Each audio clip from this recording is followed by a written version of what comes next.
about a young woman, and every time she cooks a lamb roast, she cuts the end off it before she puts it in the oven.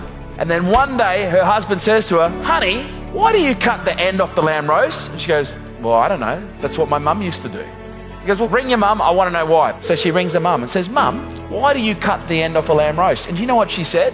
"Because that's what your grandma used to do." She goes, "Let's do a group call and we'll ring her right now." And they ring Grandma.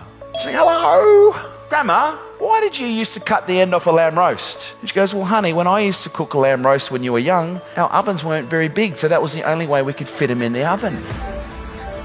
2 generations later, they're still cutting the leg off the lamb roast. Why? Because that's what they saw. Almost every behavior that is demonstrated in the world right now, it came from somewhere. And at some point, somebody, please stand up and take responsibility. Because we can point to somebody else. That's the fucking easy part. Anyone can blame. But at what point do we stand in front of the mirror and point at ourselves and go, "You know what? Maybe I'm actually part of the problem." Right now, we are surrounded by a disproportionate amount of entitled individuals who think they deserve a better world, but they're willing to do nothing to create it.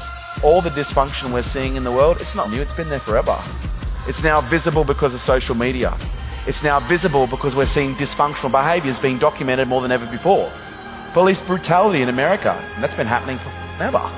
Okay, the only difference now is people are videoing it. Domestic violence, it's been happening for a very long time.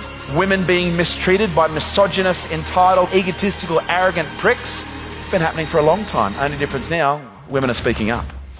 All this that is going on in the world right now, this ain't new. This is old news. And one or two things is going to happen.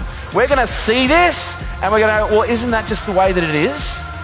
Or we're going to go, "Enough's enough." At what point do we break the cycle? At what point do you stop cutting the end off the lamb roast? Jocko Willink says, "There are no bad teams, only bad leaders. There are no bad families, there are only bad leaders." That's sobering. But my question to you is, would you follow you? Would you be okay if your children replicated every single behavior that you're demonstrating right now? Because guess what? That's what's happening. You're either an example or you're a warning. Choose wisely. In the last 2 years, we have withstood fires, earthquakes, wars, and we're now in the midst of a pandemic. Pain is not insignificant. Pain, based on history, has been the greatest awakener that this world has ever seen. Because it's not until you experience a level of pain that you start asking yourself a question, there has to be a better way. This hurts too much. There has never been more potential waiting to be unleashed than there is in this moment right now. The 2 greatest moments in your life is the day you were born and the day you work out why. And I would suggest most of you are tiptoeing through life right now trying to get to death safely, rather than opening the door every day and jumping out of the plane and facing death head on. Because here's what I know, at some point you're going to die, every single one of you. But there's one thing that lives forever, and do you know what that is? It's legacy. And my question to you is, what do you want your legacy to be?